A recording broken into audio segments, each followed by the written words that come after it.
7 নম্বর হলো আত্মীয়তার বন্ধন রক্ষা করা। আত্মীয়তার বন্ধন রক্ষা করলে আল্লাহ তাআলা জীবনে হায়াতে দুইটাতে বারাকা দান করেন এবং সৌভাগ্যবান মানুষ হতে পারে। 8 নম্বর হলো যেই কোনো নেয়ামত যতটুকুই পেয়েছি এটা পেয়ে আল্লাহ শুকরিয়া আদায় করতে হবে। শুকরিয়া আদায় করলে আল্লাহ তাআলা বাড়িয়ে দিবেন, বরকত হবে, সৌভাগ্যবান হওয়া যাবে। এবং 9 নম্বর সর্বশেষ হলো সাধ্য অনুযায়ী দান করা, সাদাকা করা। এর মাধ্যমে আল্লাহ তাআলা আমাদের ভাগ্যে ভালো কিছু দান করবেন। আল্লাহ সুবহানাহু ওয়া তাআলা আমাদের সবার নসিবে যেন ভালো কিছু লেখা হয় সেই তৌফিক দান করুন। ভাইরা আমার, দুনিয়াতে যদি আমার নসিবে উল্লেখযোগ্য বা আমার কাঙ্ক্ষিত সম্পদ টাকা পয়সা আল্লাহ তাআলা না দেন, আর যদি আল্লাহ সুবহানাহু ওয়া তাআলা আমার নসিবে জান্নাতটা লিখে দেন, এই আমার লাভজনক হলো না লসের হলো? সারা জীবনের কষ্টের বিনিময়ে যদি অনন্ত অসীমকালের জান্নাত পেয়ে যাই, লাভ হলো না লস হলো?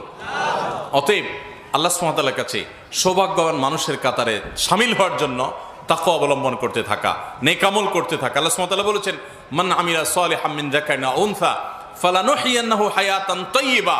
পবিত্র এবং সৌভাগ্যবান মানুষের জীবন আল্লাহ তাআলা দিবেন তখনই যখন ঈমানের সাথে নেক আমল যুক্ত হবে। ভাইরা আমার, সালহাতু সাঙ্গেবুদি দিল খারাস আজমুদে এক জামানা খাকে বাস। একজন কবি বলেছেন, বহু বছর তো তুমি পাথর হয়েছিলে, একটু মাটি হয়ে দেখো।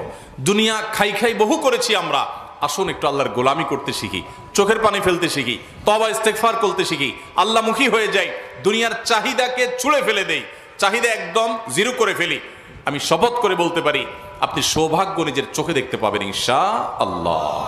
আল্লাহ সুবহানাহু ওয়া তাআলা আমাদের সবাইকে সৌভাগ্যবান মানুষের কাতারে শামিল হওয়ার তৌফিক দান করুন। সবাই সৌভাগ্যবান মানুষের কাতারে শামিল হওয়ার জন্য এই 9টি আমলকে আমরা আঁকড়ে ধরি, এগুলো আমরা বেশি বেশি করার চেষ্টা করি, এবং সবর সহ অন্যান্য আমল যেগুলো আল্লাহর ফয়সালাকে মেনে নেওয়া কঠিন হয় সে প্রসঙ্গে সবরের কথা আমরা বলেছি, এই সব আমলগুলোকে আমরা ধারণ করার চেষ্টা করি। আল্লাহ রাব্বুল আলামিন আপনাকে আমাকে আমাদের সবাইকে আমলের তৌফিক দান করুন। জাযাকুমুল্লাহু খায়রা ওয়া আখিরু দাওয়ানা আলহামদুলিল্লাহি রাব্বিল আলামিন। ভাইরা আমার, প্রশ্ন অনেক বেশি, আমরা কতটা উত্তর দিতে পারবো আমি জানি না। বাহিরের মাইক যদি বন্ধ থাকে তাহলে একটু বেশি সময় ধরে উত্তর দেওয়া যাবে, কিন্তু পরীক্ষার্থীদের ডিস্টার্ব হলে আমি প্রশ্ন কথা খুব বেশি বলতে পারবো না।